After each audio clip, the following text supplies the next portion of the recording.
Welcome to NWTC Culinary Kitchen. My name is Chef Dave. I'm going to give you a few tips on how to cook a great turkey. First thing you need to do is you need to buy your turkey 5 days ahead of time, put it in the cooler and make sure it's thoroughly thawed out. Please don't buy your turkey late and run it under cold water or stick it in the sink for it to thaw out. It makes a big difference.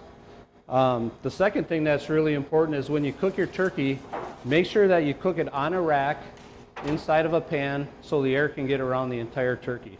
So you want to have a rack in your pan. Okay. Next thing I'm going to do is I'm going to show you how to truss a turkey, because it's really important for the whole turkey to be together while you're cooking it.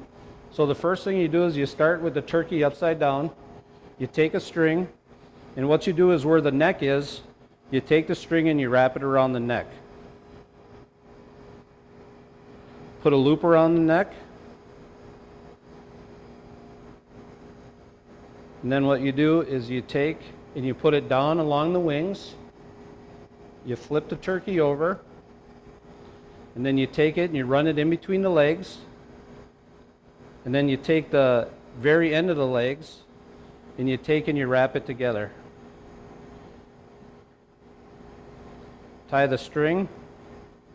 Now everything is nice and tight, so the turkey will cook nice and even. Okay? Then what you're going to do is you're going to take your turkey, you're going to put it into your pan. And what I have here is I have poultry seasoning. I'm going to rub a little poultry seasoning on there. A little bit of black pepper. Some garlic. And then some salt. I'm going to put a little bit inside the cavity. What I don't want to do is I don't want to put a dressing inside the bird, because then the bird takes longer to cook.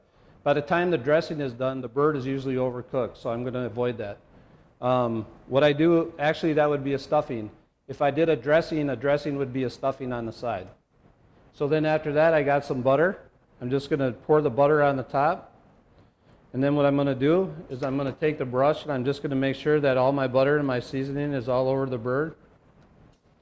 And then I'm going to take it and I'm going to throw it in the oven at 275 for about 2.5 to 3 hours. So check back tomorrow and I'm going to give you advice on how to carve a turkey and when to carve a turkey.